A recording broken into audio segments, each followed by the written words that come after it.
Hello, today's video is about the Mixtec artisans in Mesoamerica. They were renowned as master goldsmiths. They used the lost wax pasting method to produce elaborate objects for funeral rites and as tribute to the Aztec Empire. Long before Spanish ships touched American shores, the land now called southern Mexico was alive with cities, roads, and rituals. The Mixtec people lived in this land. They were not a single kingdom. They were many small states. Each had its own ruler.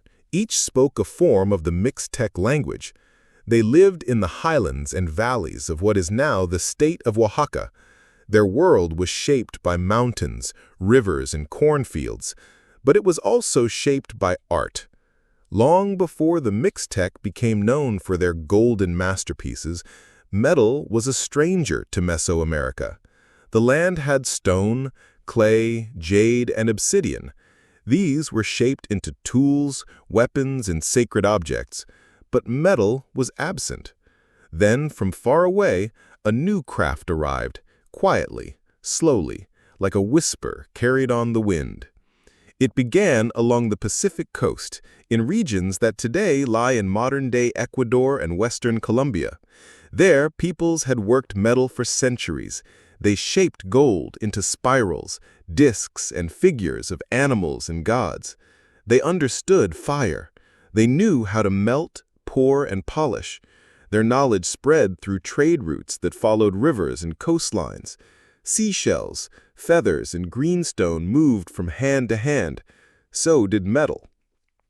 By around 800 CE, this knowledge reached southern Mesoamerica. It entered through coastal settlements in what is now the state of Guerrero and Chiapas. These were not Mixtec lands yet, but the people there began to experiment. They melted copper. They hammered small sheets. They made simple bells and ornaments. This was the beginning. The Mixtec did not invent metalworking. They inherited it, but they did not copy.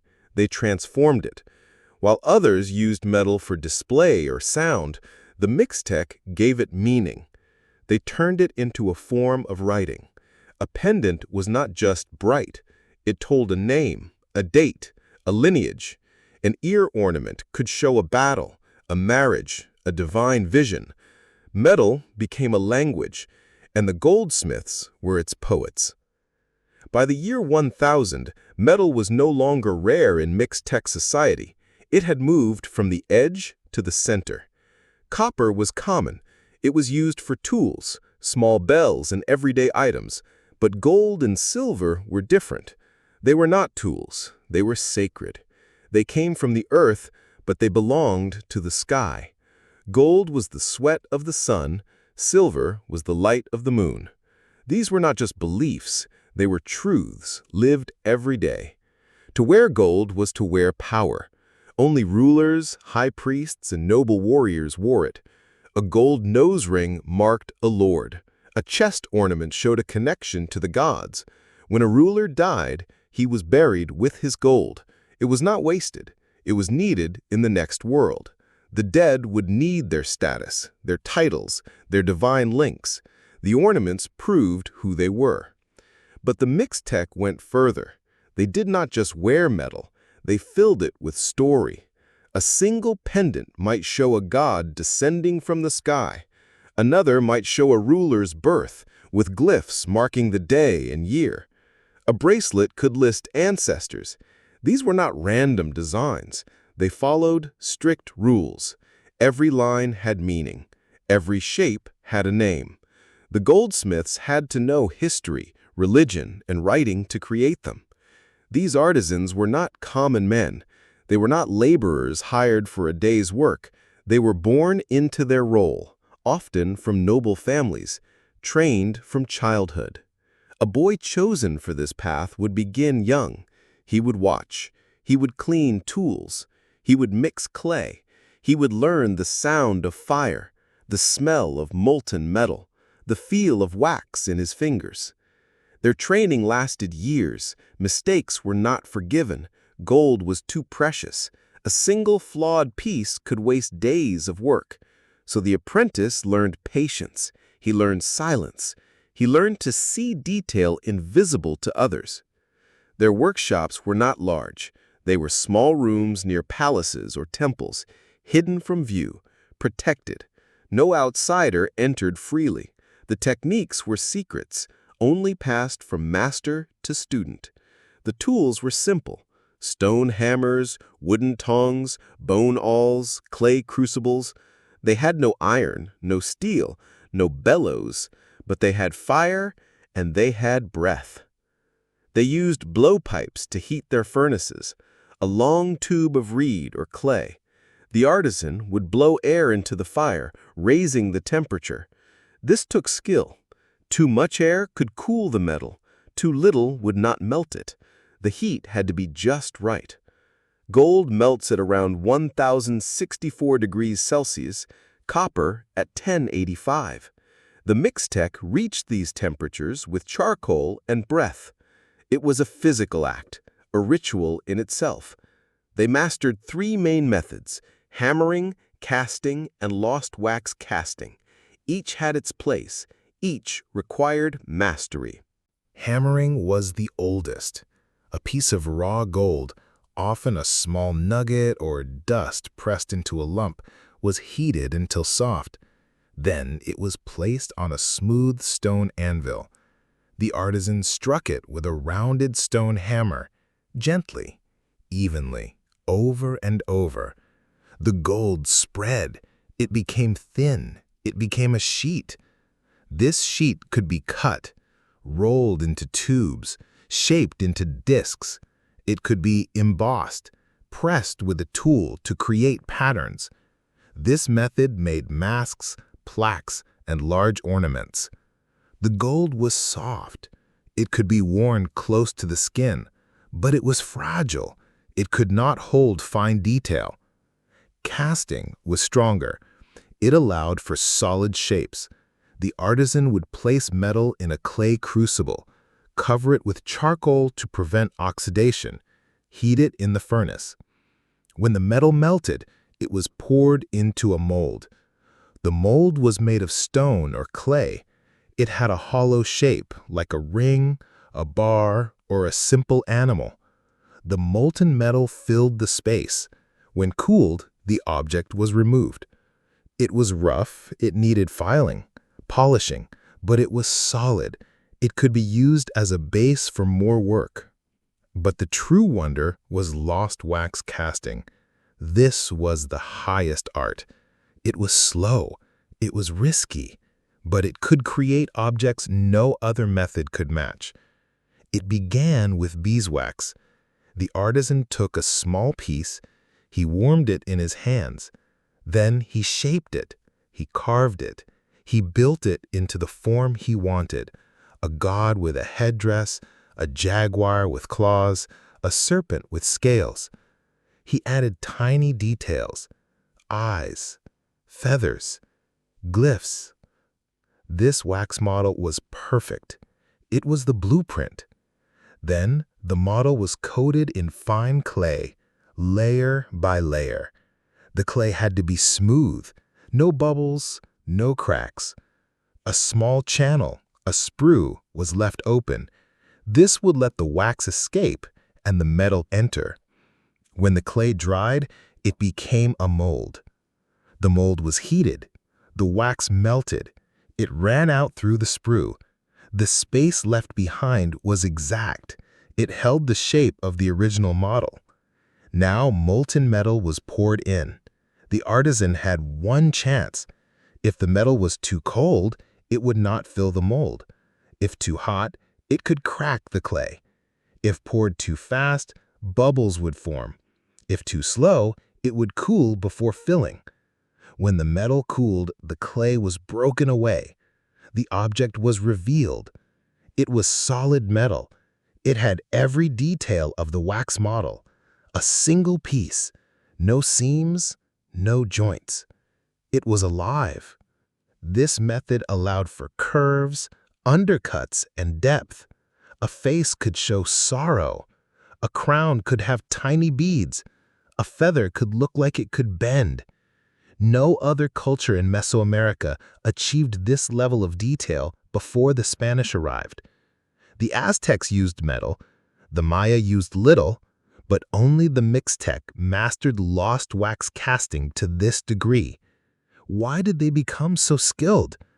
The answer is not just tools or trade, it is belief. The Mixtec did not see their world as separate from the divine.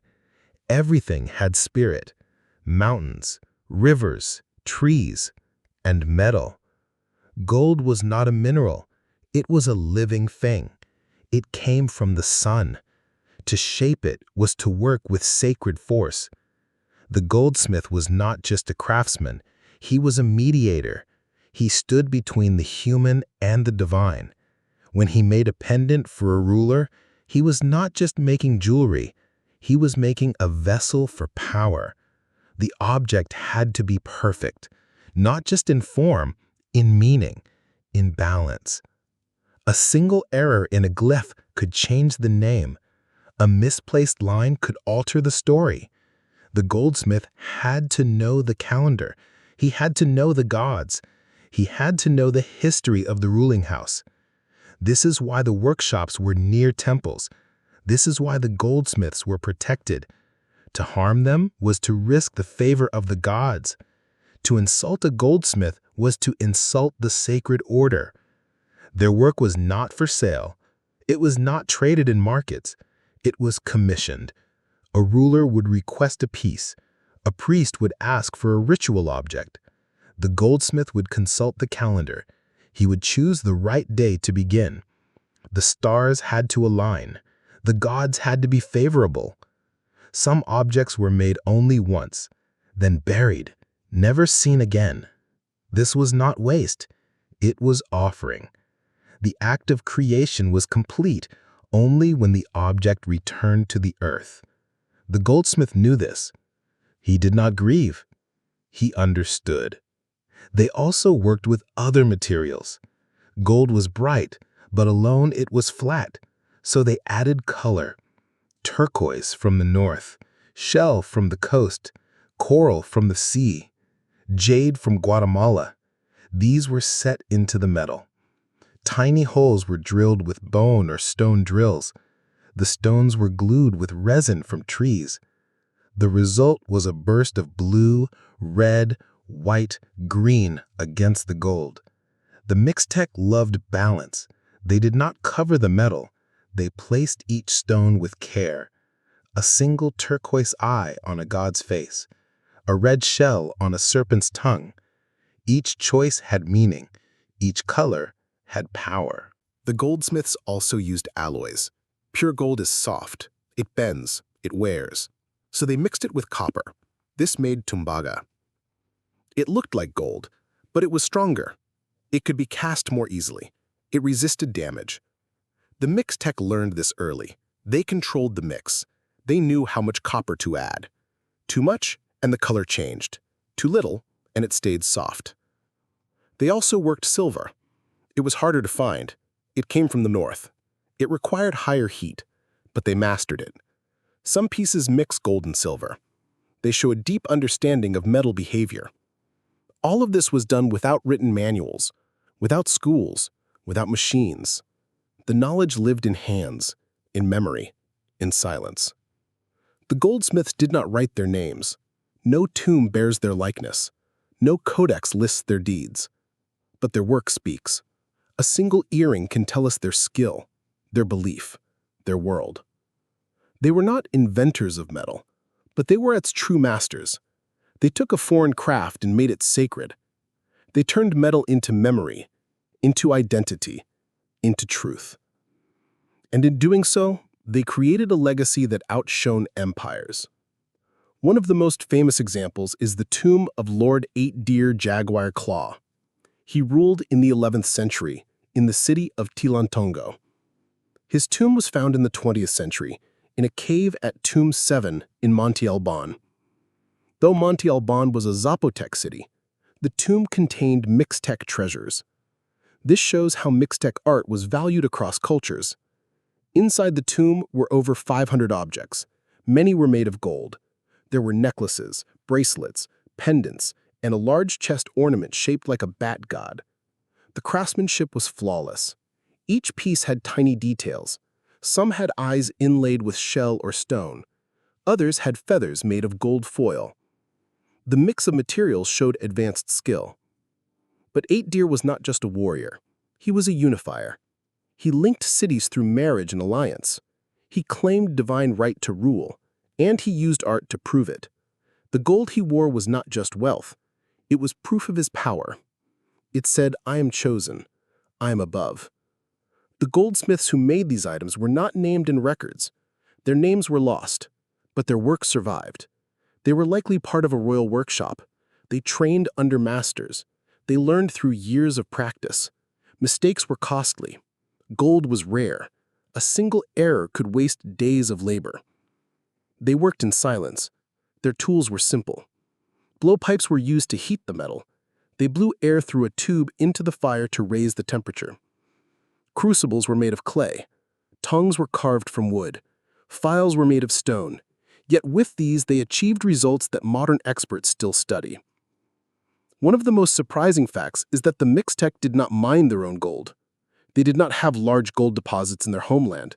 Instead, they traded for it. Gold came from the south, from regions near modern-day Guerrero and Chiapas. It arrived in small nuggets or dust. The goldsmiths melted it down and purified it. This means their mastery was not due to access, it was due to skill. They had to make the most of little. Every grain counted. Waste was not allowed. This pressure may have driven innovation. It forced precision. Another lesser-known fact is that the Mixtec metalwork was not just for the elite. Some copper items were used by common people. Copper axes, for example, were tools. They were also currency. Small copper bells were worn by dancers. But gold and silver were reserved for the highest classes. The religious role of goldsmiths was deep.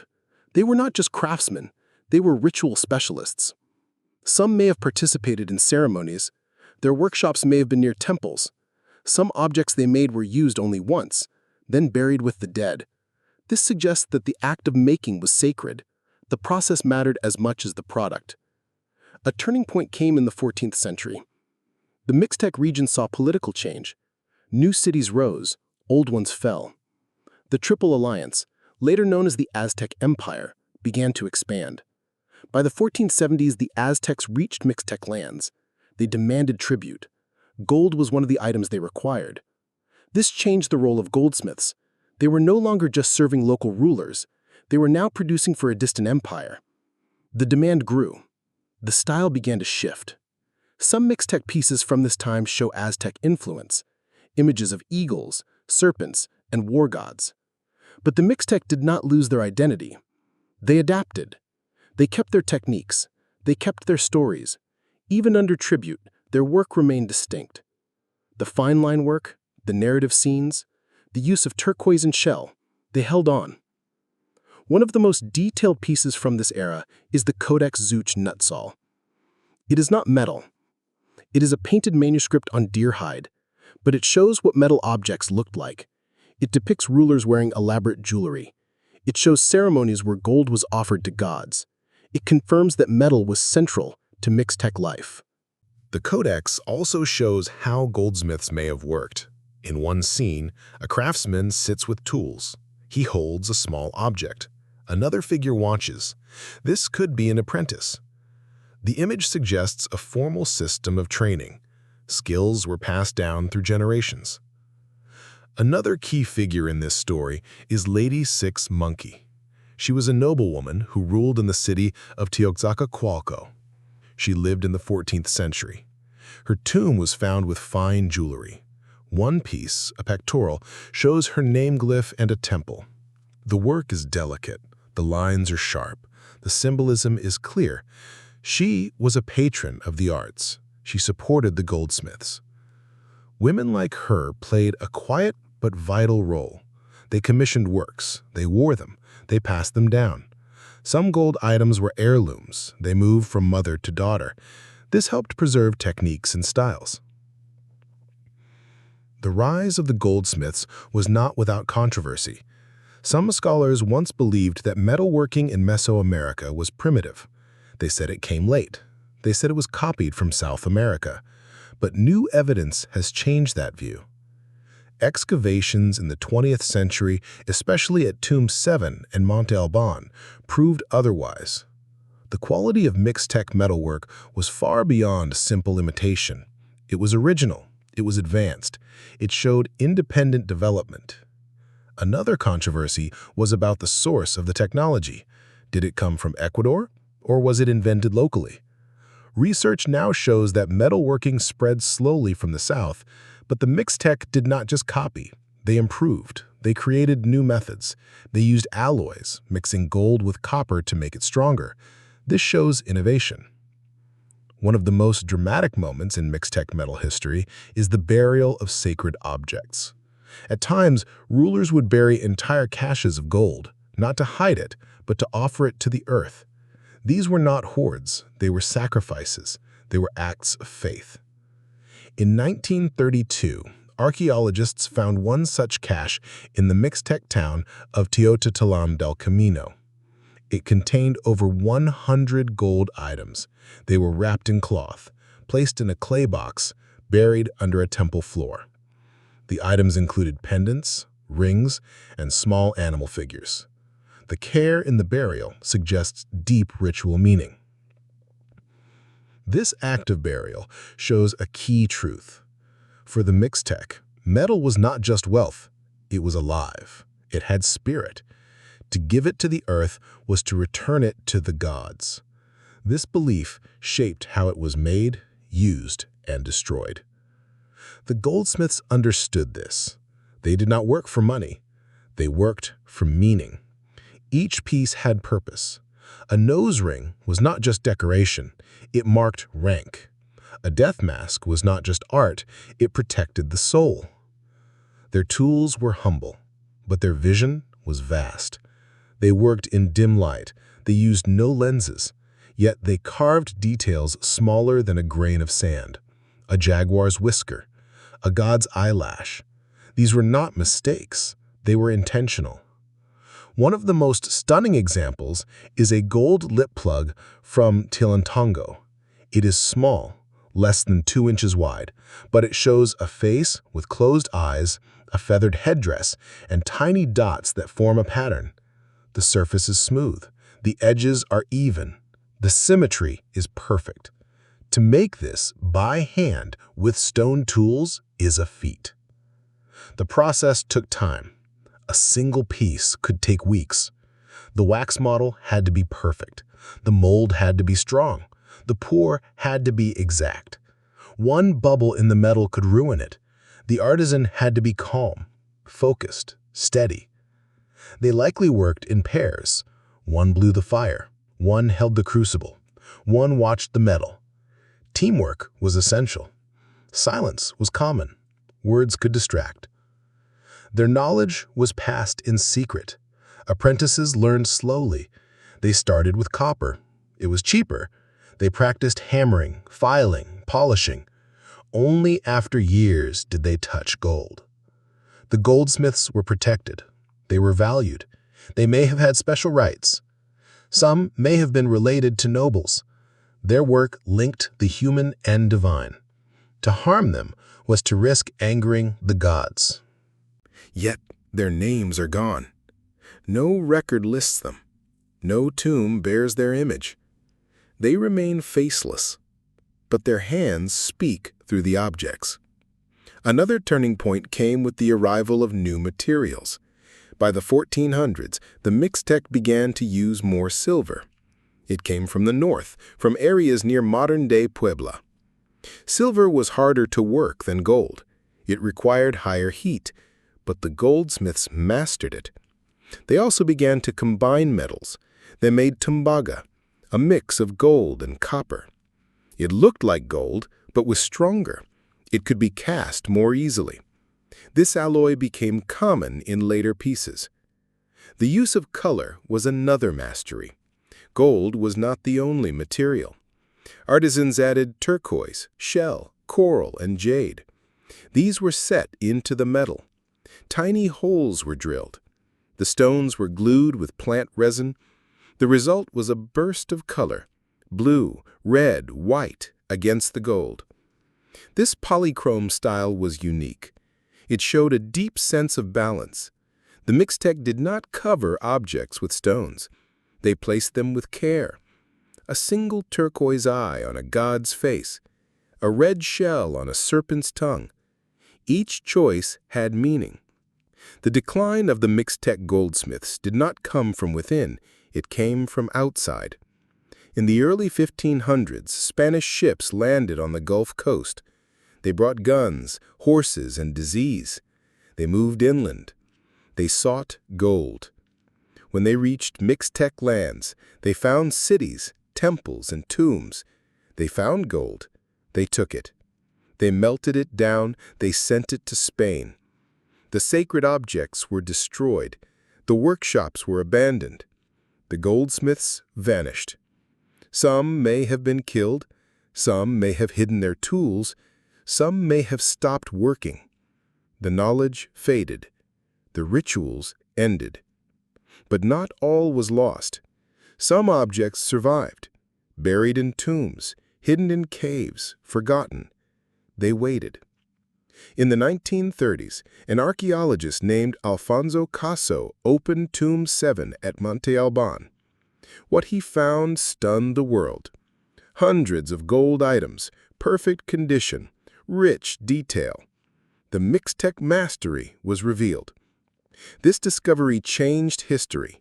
It proved that Mesoamerican metalwork was not primitive, it was advanced. It stood with the best in the world. The controversy faded, the doubt ended. The Mixtec goldsmiths were recognized. Yet questions remain. How did they achieve such precision? How did they train their hands? How did they pass their secrets? We may never know all the answers, but we have the objects. They are silent, but they speak. They tell of fire and breath, of wax and clay, of hands that shaped the sun's sweat into beauty. They tell of a people who saw art as sacred, who believed that a pendant could hold a soul, who knew that a line carved in gold could last longer than a kingdom. The Mixtec goldsmiths did not build pyramids. They did not write in stone. But they left something just as strong. They left objects that outlived empires. Today, these pieces sit in museums, in Mexico City, in Vienna, in New York. They are behind glass, but they still gleam. When you look at one, you are not just seeing metal. You are seeing a mind, a hand, a moment in time. You are seeing a craft that rose in silence, that grew in shadow, that shone when the world was still. And though the goldsmiths are gone, their work remains. It waits, it watches, it remembers. The story of the Mixtec goldsmiths is not just about metal. It is about human skill. It is about belief. It is about the quiet power of art. They lived in a world without wheels, without iron, without printing. Yet they achieved what many thought impossible. They mastered fire. They shaped the unshapable. They made the invisible visible. They did not seek fame. They did not write their names, but they left proof. Each piece is a signature. Each line is a word. Each object is a sentence in a lost language. We are still learning to read it, but we are getting closer. And as long as these objects exist, the goldsmiths live, not in flesh, but in gold, and in memory.